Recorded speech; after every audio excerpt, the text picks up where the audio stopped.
¿Se acuerdan que estábamos viendo dentro del Espíritu o dentro de este tema del Espíritu Santo que en el Nuevo Testamento nos indica, o el Nuevo Testamento nos indica una triple relación que el Espíritu Santo tiene con nosotros los cristianos o los creyentes? ¿Sí? Hoy vamos a terminar con esto, para que después estamos hablando con Esteban, quedarían dos temas más, seguramente que algún otro hermano lo va a compartir. Para finalizar la obra del Espíritu, quedaría compartir cuáles son lo que la Biblia registra como pecados u ofensas, tanto de parte del mundo, los no pecadores, también así como nosotros los cristianos, que también pecamos contra el Espíritu, y también poder meditar qué es eso que para algunos consideran dentro de lo que es doctrina bíblica, la ofensa al Espíritu Santo por parte de los cristianos o los creyentes, que lleva de alguna u otra manera este concepto que es perder la salvación, ¿no? ¿A qué hace referencia la Biblia con respecto a eso? Y también poder meditar la simbología que la Biblia utiliza cuando hace referencia al Espíritu Santo, para que al leer en el Antiguo Testamento y el Nuevo Testamento podamos considerar y podamos darnos cuenta, ¿sí?, en qué momento el Espíritu, obviamente hace referencia al Espíritu. Digo esto porque no nos olvidemos que toda escritura es inspirada por Dios, ¿no? Entonces, cada vez que la Biblia habla, por ejemplo, de aceite, que habla de agua, que habla de fuego, en qué momento hace referencia al Espíritu Santo, que también seguramente lo vamos a estar compartiendo para que lo podamos aprender todo. Pero quiero cerrar con esto de la triple relación que tiene el Espíritu Santo con nosotros, los cristianos o los creyentes. ¿Se acuerdan que habíamos estado viendo esta triple relación que hacía referencia con el cristiano, en el cristiano y sobre el cristiano? Parece que fuera lo mismo, pero no lo es diferente. Y cada una de esas es una función distinta y diferente. Vimos en su momento cuál es esa relación con el cristiano, que indica la manera en que Dios se acerca al alma. En primer lugar, cuando no tenemos a Cristo, ¿se acuerdan que es la primera función que busca cuando no somos, o cuando no éramos creyentes? Ahora, por ejemplo, con el mundo inconverso, convencernos, ¿verdad?, ¿de qué? De pecado, de juicio y de justicia. Y también, ¿se acuerdan?, aparte de convencernos de pecado, nos presenta a Cristo como el objeto de fe, ¿sí? La única manera de alcanzar la salvación y por ende poder tener una relación con Dios es a través, obviamente, de la persona de Cristo. Y eso es lo que se encarga de hacer el Espíritu Santo, de convencernos, pero también de llevarnos a mirar, a ir a los pies de Cristo, ¿no? ¿Se acuerdan cuando el pueblo de Israel, allí en Números creo que es 22, cuando el pueblo de Israel, por causa de la desobediencia de los sacerdotes, en un momento se produce allí una mortandad? Esto está registrado también en la carta a los Corintios. Y se acuerdan que había que hacer algo para que dejen de cesar esa mortandad. ¿Se acuerdan que se levantó la serpiente de bronce y debían mirar? Eso nos tipifica la persona de Jesús, ¿se acuerdan? Entonces, en esa mirada hacia el Señor, ir a los pies de Cristo, como dice, hoy a la mañana meditábamos, y yo les compartí a unos compañeros míos de trabajo en Juan 3:16, y en esa charla que el Señor tiene con Nicodemo, ¿se acuerdan? Y ese texto que le dice que de tal manera amó Dios al mundo que ha dado a su Hijo unigénito, para que todo aquel que en Él crea, fe, ¿no? Entonces nuestro objeto, nuestro objetivo de fe, nuestra mirada es Cristo. En segundo lugar, vimos no solo cuál es la relación con el creyente, sino en el creyente. Y esa relación describe la presencia permanente del Espíritu Santo en el cuerpo del cristiano. ¿Y se acuerdan que quedamos allí? Vimos para varios aspectos. ¿Para qué? Para darnos la victoria sobre la carne. Vimos para crear un carácter cristiano o semejante al carácter de Cristo, o como el de Cristo, Gálatas 5:22, allí el fruto del Espíritu, vimos que obra en nosotros para que para ayudarnos en las debilidades, vimos allí Romanos 8:26.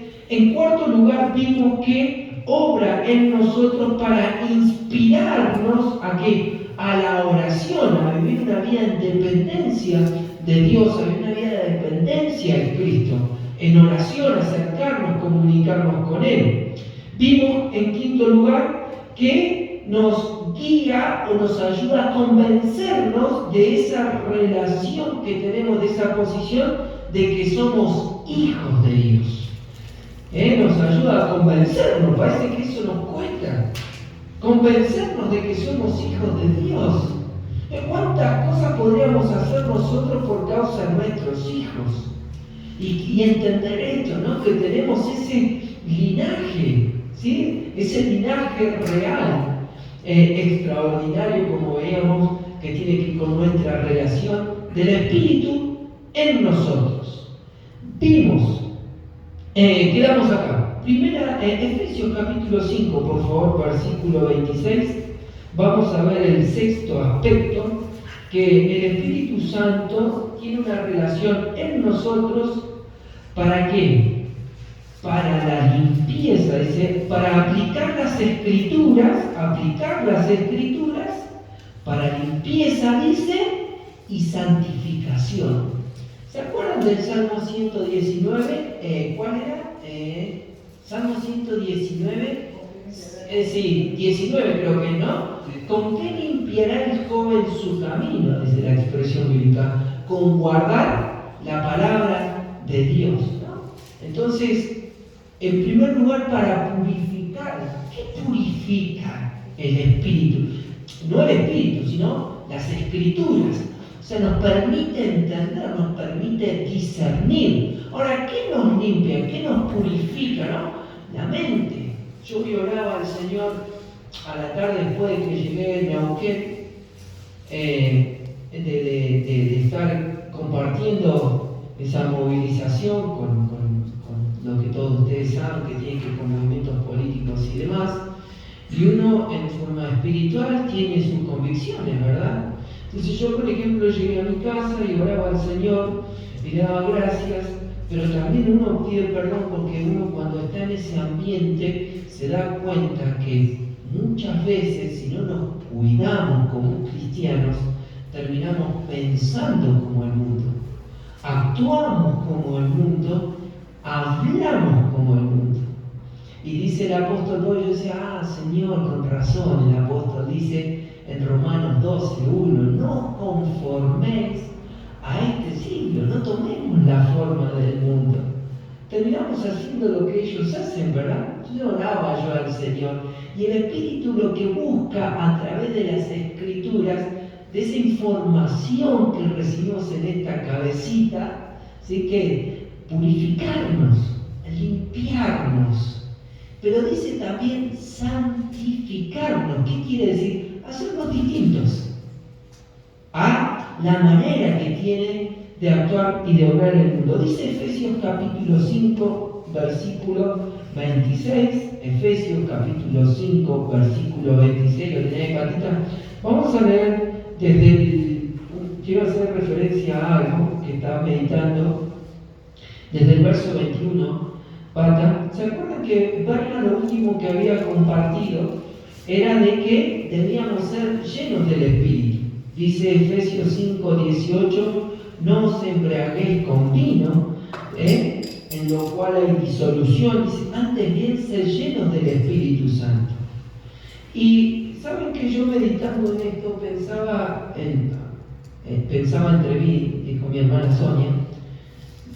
Yo me imaginaba como este vaso, ¿no? Como un vaso transparente, como un recipiente transparente en el que se ve la capacidad volumétrica. Si yo pongo Coca-Cola acá adentro se va a distinguir mucho mejor, porque el agua, yo puedo ver ahí cuando la separación de fase, no la puedo ver, la puedo distinguir. Y pensaba que nosotros, ser llenos del Espíritu quiere decir la capacidad volumétrica. Imagínense nuestro corazón, nuestra mente, ¿no? En un ejercicio si se quiere, práctico, la capacidad volumétrica de este vaso es obviamente hasta acá arriba, ¿no? Como dijo el suelo un compañero mío, llega hasta arriba, que por eso tiene tope el vaso. Y si empezamos a llenar se va a rebalsar, ¿verdad? Se va a rebalsar, ¿no? Dice la canción, si mi copa rebosa de gozo. Y me imaginaba que el agua sea el espíritu, ¿verdad? Antes bien ser llenos del espíritu. Quiere decir que somos vasos transparentes nosotros. Pensamos en esta analogía. Y uno dice, ¿cómo un vaso transparente? Claro, porque mi capacidad volumétrica quiere decir, si estoy lleno del espíritu, se va a ver. Se va a distinguir. Y el apóstol Pablo se encarga de describir esto. Dice 4 aspectos acá que se pueden distinguir cuando uno está lleno del Espíritu Santo. Dice, en primer lugar, hablando entre vosotros, verso 19, ¿qué cosa? Dice, con salmos, con himnos y cánticos espirituales, hablando entre nosotros. Y muchas veces cuando nos juntamos, obviamente que nuestra charla con el mundo no son cosas espirituales. Terminamos hablando de la vida cotidiana, cuestiones lícitas que no tienen que ver obviamente con pensamientos, no necesariamente pensamientos que nos llevan a pecar. Pero muchas veces hablamos cosas que no son relevantes en el ámbito espiritual. Pero dice que cuando estamos entre nosotros, ¿sí? Y dice que debemos hablar, en primer lugar, cuando uno está lleno del Espíritu, ¿qué habla? Habla con salmos. Habla con himnos y dice que habla con cánticos espirituales. Pero en segundo lugar, Pablo, no es el tema central de hoy, pero quiero hacer referencia a esto, que hablaba Berna. Cuando uno está lleno del Espíritu, ¿cómo lo manifiesta? Cantando y alabando al Señor. ¿En dónde? En vuestros corazones. Y esto no tiene que ver con la circunstancia. Vaya, yo recién pensaba cuando Berna dice, estamos una hora, apaguemos nuestros celulares, dice Berna. Y yo pensaba adentro mío, wow, si hay alguien que tiene autoridad para decir no lo apaguemos porque puede estar una llamada importante, puede ser algo, ¿no? Pero sin embargo dice, vamos a disfrutar ahorita, o pongamos el teléfono en vibrador, ¿no? Pensaba en esto, ¿no? Y dice... me refiero hacía referencia a la circunstancia, no quiere decir que cuando no pueda estar triste o enojado o pasar situaciones de prueba. Pero cuando uno está así, ¿no? Poder cantar y decir, puedo confiar en el Señor, no me va a fallar, es la canción que cantaba siempre mi mamá. Cantando, alabando al Señor en vuestros corazones. Pero en cuarto lugar, dice que cuando uno está lleno del Espíritu en el corazón, dando siempre gracias a Dios por todo, dando siempre gracias. ¿Saben qué me di cuenta hoy cuando volví de Neuquén? Que no tuve migrañas. Yo casi me sentí bien. Claro, porque cuando me iba y volvía, siempre me agarraban migraña. Porque esa sensación de ansiedad, de temor y demás, ¿vieron? Y llegaba y necesitaba acostarme. O me tenía que tomar un migral y me tenía que acostar. Hoy llegué, me afeité, ¿sí? Me bañé, llegué temprano a casa, llegamos a las 3. Me dice, Rami, ¿qué hiciste? ¿Te acostaste un ratito? No. Le conté lo que hice. Me puse a meditar en lo que íbamos a compartir hoy, orar. Tomé un mate, después fui a buscar a los pequeñuelos, después me tiré un ratito con Sabina en el sillón y ya empecé a pestañear medio largo, ¿no? Pero digo, ahí nomás que se levantó la pepa y no, yo me fui a regar el césped, me puse a regar las plantas, ya eran como las 8 menos cuarto. Dar gracias en todo, porque ¿qué cambió? ¿Saben lo que cambió? Mi actitud. Cambió mi actitud cuando yo fui a un día diferente. Y doy gracias a Dios porque puedo respirar y levantar gracias en todo. Y eso es ser lleno del Espíritu. Pero por último, el apóstol ahora sí entrando a lo que vamos a compartir hoy. Dice el apóstol que la manifestación de ser lleno del Espíritu tiene que ver con la humildad, porque dice someteos unos a otros en el temor de Dios. Unos a otros. Quiere decir que Rocío, dije Milce porque estuvimos charlando de la M. Rocío es igual que Sebastián y Sebastián es igual que Rocío. ¿Me siguen hasta ahí? Dice el apóstol Pablo: las casadas estén sujetas a sus propios maridos como al Señor, porque el marido es cabeza de la mujer, así como Cristo es cabeza de la iglesia, la cual es su cuerpo, y Él es su Salvador. Así que como la iglesia está sujeta a Cristo, así también las casadas lo estén a sus maridos en todo. Maridos, amad a vuestras mujeres así como Cristo amó a la iglesia y se entregó a sí mismo por ella, para santificarla, habiéndola purificado en el lavamiento de agua por la palabra. ¿Cuál es la función del Espíritu en nosotros? En sexto lugar, ¿qué dice allí? Da una comparación en ese consejo que le da a los maridos, que estemos sujetos, a las mujeres sujetas a vuestros maridos, pero no nos olvidemos los maridos, acá la mujer tiene que estar sujeta, porque es un texto que se utiliza mucho en este tiempo para distorsionarlo, ¿sí? Y hacer referencia a todo lo que tiene que ver obviamente con la igualdad o el pensamiento ideológico, en donde hablan de que la Biblia discrimina a la mujer. No. Dice el texto del verso 21, es la clave: someteos, ¿qué dice? Perdón, unos a otros. Da una comparación y empieza a desglosar y le dice a las mujeres como a los maridos, y a los maridos le dice a Cristo, ¿verdad? Pero dice la expresión bíblica ahora hablando a la iglesia, dice el verso 26, ¿para qué debemos estar sujetos a Cristo? Dice: para santificar, habiéndola purificada en el lavamiento de agua. ¿Por qué dice? Por la palabra. ¿Qué nos purifica? ¿Qué nos santifica? La palabra de Dios. Por eso la relación del Espíritu con nosotros es justamente para esto, para limpiarnos, para santificarnos. Si yo no tengo comunión con la palabra de Dios, si yo no tengo relación con la palabra de Dios, no va a haber purificación de mis pensamientos. ¿Y qué quiere? ¿Qué va a pasar? Voy a seguir tomando la forma del mundo. Voy a pensar como el mundo, voy a actuar como el mundo, aún en lo que parece irrelevante. Pero dice también que el Espíritu Santo tiene relación con nosotros en el cristiano para consolarnos y también para interceder por nosotros. Alguien que me busque, por favor, algún hermano, Hechos 9:31, y una hermana que busque Romanos 8:26, por favor. Así ya vamos cerrando para entrar a la parte de nuestra relación sobre. Sí, por favor.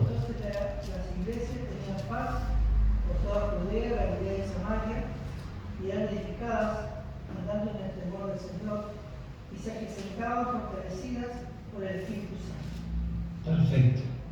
Había paz en medio de qué.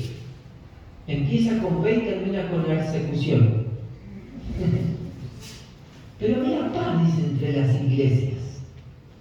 ¿Y qué dice? Que eran como ¿por medio de quién? El Espíritu consuela. Pero dice la Biblia que también intercede. ¿Alguna hermana que lea Romanos 8:26, por favor? Hermana, mujer. Y de igual manera el Espíritu nos ayuda en nuestra debilidad. Pues qué hemos de pedir como conviene, no lo sabemos.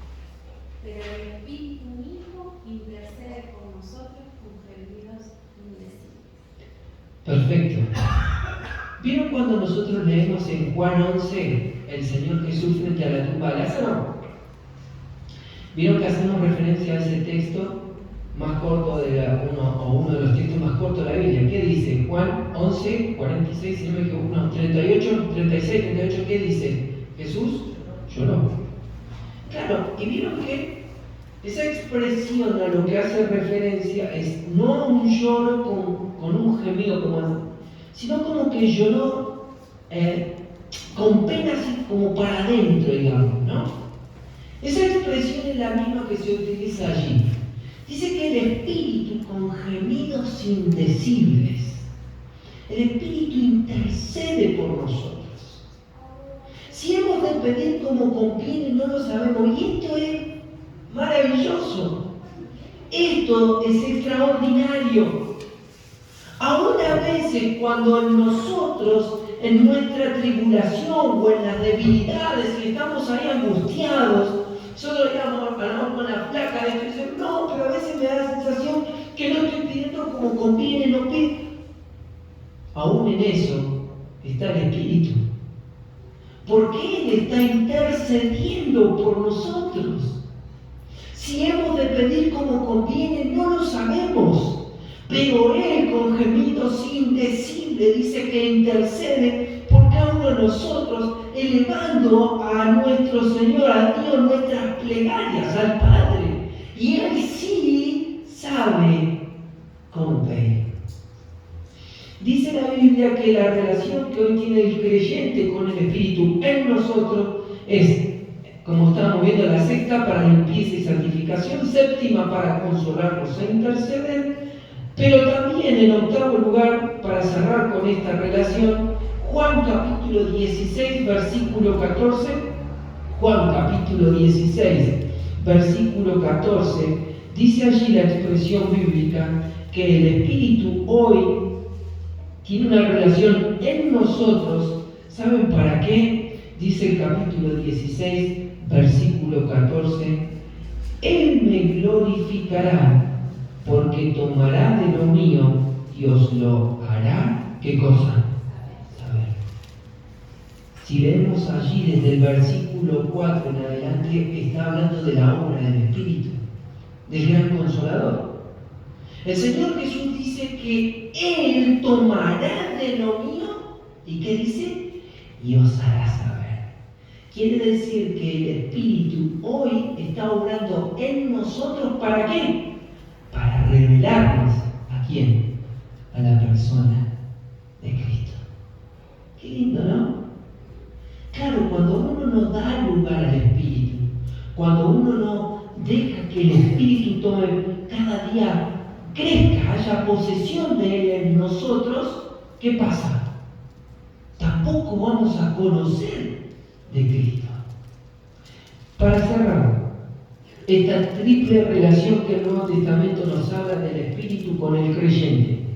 Vimos con el creyente, vimos en el creyente y por último, la relación del Espíritu Santo sobre el creyente. ¿Para qué? Dice, en cuanto a la relación del Espíritu Santo ¿por qué? Porque se manifiesta de manera especial, para una misión, si se quiere, o una actividad especial. Por ejemplo, Mateo 3:16 se manifestó allí sobre la persona de Jesús. Dice allí Mateo capítulo 3, versículo, vamos a ver, que no solo en los personajes de la Biblia, sino también para con nosotros. Dice Mateo 3:16, el bautismo del Señor Jesús, ¿se acuerdan? Y dice el versículo 16, y Jesús después que fue bautizado, subió luego del agua, y he aquí los cielos le fueron abiertos, y vio al Espíritu de Dios que descendía como paloma. Después lo vamos a ver en el simbolismo también que aparece. ¿Y qué dice allí la expresión bíblica? Que descendía como paloma, ¿y qué dice? ¿Y qué más? Y venía sobre él. ¿Sí? Allí hay una manifestación específica. ¿Para qué? Dice la Biblia que se abren los cielos, ¿sí? Y una voz de los cielos que dice, este es mi Hijo amado, en quien tengo complacencia. La manifestación de la Trinidad, ¿para qué? Para revelar públicamente a quién, al Hijo. Pero fíjense también que podemos leerlo allí en Lucas vamos al Evangelio de Lucas, capítulo 1, Lucas, capítulo 1, vamos a ver que con otra persona que no es el Señor Jesús, sino que es con una mujer. Y dice allí la expresión bíblica en el versículo 35 de Lucas 1:35, acuérdense del anuncio del nacimiento del Señor para con María. Dice el verso 34, entonces María le dijo al ángel, ¿cómo será esto? Pues no conozco varón. Y dice el versículo 35, respondiendo el ángel le dijo, el Espíritu Santo, ¿qué cosa dice allí la expresión? Vendrá sobre ti. ¿Sí? ¿Para qué?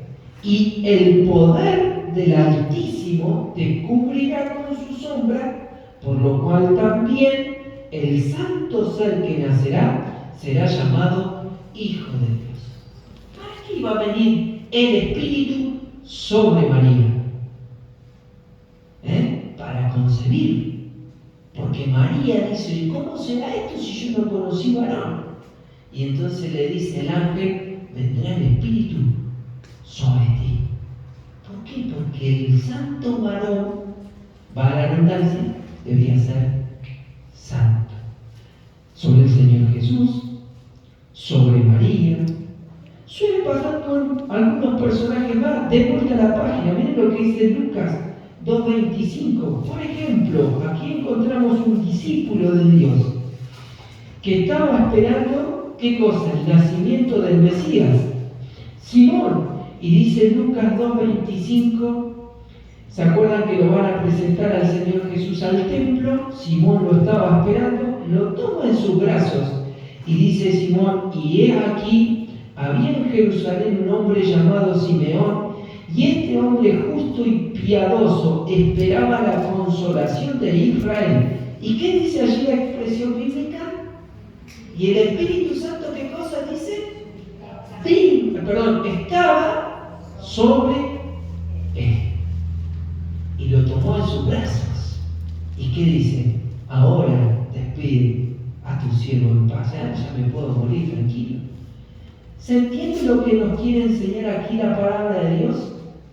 El Espíritu Santo obrando con nosotros para convencernos de juicio, de justicia y de pecado, de justicia y de juicio, en nosotros para revelarnos todos estos aspectos que hemos visto, revelarnos a la persona de Cristo y tercer por lo demás, y con nosotros específicamente para que uno puede decir, no, pero sí, será así, será tan así.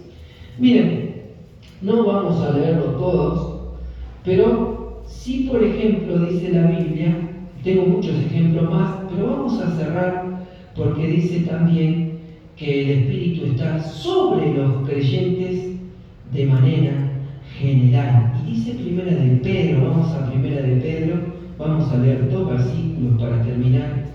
Primera de Pedro, este es el anteúltimo, capítulo 4, versículo 14, dice allí, padeciendo como cristianos, dice el título de mi Biblia. Dice el versículo 12, Primera de Pedro 4:12, amados, no os sorprendáis del fuego, dice, de prueba que os ha sobrevenido, como alguna cosa extraña os aconteciese. Hablaba recién Berna, ¿se acuerdan de la apertura, del fuego de la prueba? Necesario que es inevitable, necesario que nuestra fe sea probada. Si no, dice, lo que nos cuesta. Gozaos por cuanto sois participantes de los padecimientos de Cristo, para que también en la revelación de su gloria os gocéis con gran alegría. Y dice el verso 14, si sois vituperados por el nombre de Cristo, sois bienaventurados, porque el glorioso Espíritu de Dios, ¿qué dice? ¿Sobre dónde? Sobre vosotros, sobre nosotros, ciertamente de parte de ellos, Él es blasfemado, pero por vosotros es glorificado. ¿Cuándo reposa el Espíritu sobre nosotros? Muchas veces cuando ¿qué dice? Si sois vituperados por causa de Cristo. Yo pensaba, ¿no? Que muchas veces, ¿cómo nos maltratan o nos injurian? Somos vituperados por el nombre de Cristo. Pero ¿qué dice? Seremos bienaventurados. ¿Por qué? Porque el Espíritu de Dios, ¿qué dice? Reposa sobre nosotros. Pero también en qué momento más entiendo yo allí. Cuando sois, ¿qué dice? Cuando atravesamos por el fuego de la prueba. Para terminar, muchos hacen referencia o algunos consideran esta mención que vamos a leer ahora en Lucas 4:18, que tiene que ver con una profecía sobre la persona de Jesús. Allí en Lucas, para terminar, Lucas 4, una profecía sobre Jesús, Lucas 4:18. ¿Se acuerdan que el Señor Jesús viene a Nazaret? Dice donde había sido criado en el día de reposo, entra en la sinagoga y dice que conforme a su costumbre se levantó a leer. ¿Y qué leyó? Se le dio, ¿qué dice? El libro del profeta Isaías. Y habiendo abierto el libro, halló el lugar donde estaba escrito lo que vamos a leer ahora. Muchos consideran, o algunos consideran, que es una mención para un servicio especial para Dios. Me acuerdo una vuelta, charlábamos con Esteban, estábamos haciendo referencia, me acuerdo, a un cierre de una escuelita hace mucho. Entonces me acuerdo que preguntaban unos hermanos en el grupo de la escuelita, preguntan cuál sería el texto para preparar. Estábamos de vacaciones, me acuerdo nosotros, justo a fin de año. Nos habíamos ido unos días y dice, ¿cuál sería el texto para ir preparándolo, armándolo y las invitaciones y demás? Entonces yo pensaba en este texto, ¿no? Y me acuerdo que hablamos con Esteban me escribe por programa y dice, por ahí podríamos hablar otro texto, porque me da la sensación que tiene que ver con la encomendación de una persona que sale a la obra misionera. Entonces muchos consideran que este texto es para un servicio especial. Pero asimismo dice,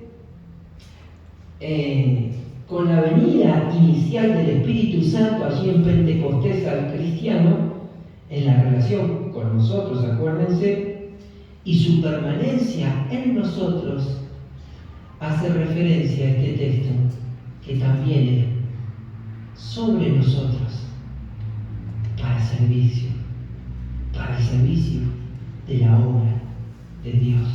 Dice allí el verso 18, el Espíritu del Señor está, perdón. Pero ¿qué notan allí? ¿Qué dice el versículo que leímos? ¿Qué quiere decir? Vieron que en los otros textos decía vino sobre, pero acá dice está. Quiere decir que es constante.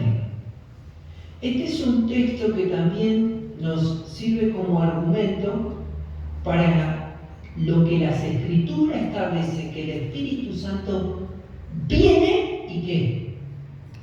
Y se queda. Bien, habita. No es que viene y se va, viene y se va, viene y se va, viene y se va. Porque ahí entiendo yo bíblicamente que sería así para una ocasión especial, ¿no?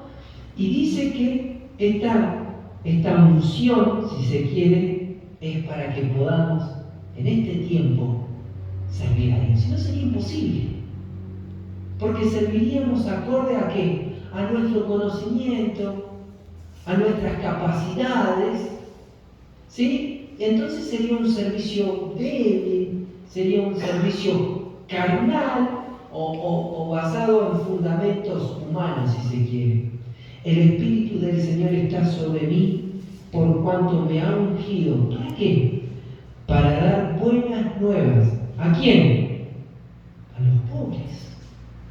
El Espíritu está sobre mí, ¿para qué? Me ha enviado a sanar a los quebrantados de corazón, a pregonar libertad a los cautivos, vista a los ciegos, a poner en libertad a los oprimidos, a predicar el año agradable del Señor. ¡Wow! ¡Qué responsabilidad!, ¿verdad? Me quedaba con lo que decía don Juan Vitar el otro día cuando fuimos a Añelo, cuando hablaba de crecer, de un crecimiento, y cuando él leía 2 de Pedro 3:18, que dice el texto, antes bien crecer, dice que Dios no nos da el crecimiento como una opción, sino como una obligación, como un deber. Y pensaba, ¿no?, que el Espíritu está sobre nosotros. Qué responsabilidad tan grande que tenemos, porque tenemos que cumplir con estas cosas. Cuesta mucho, y lo digo con mucho temor, cuesta mucho, pero que el Señor nos bendiga y que podamos atesorar estos pensamientos en nuestros corazones y darle lugar al Espíritu para que obre en nuestras vidas. Si el Señor lo permite, el próximo miércoles otro hermano estará compartiendo los pecados, si se quiere, ¿no?, que podemos cometer contra el Espíritu, y después cerraríamos con el tema del simbolismo que la Biblia habla con respecto o en relación al Espíritu, para ya cerrar, ¿no?, lo que sería esta dispensación. Dejamos el lugar entonces al momento de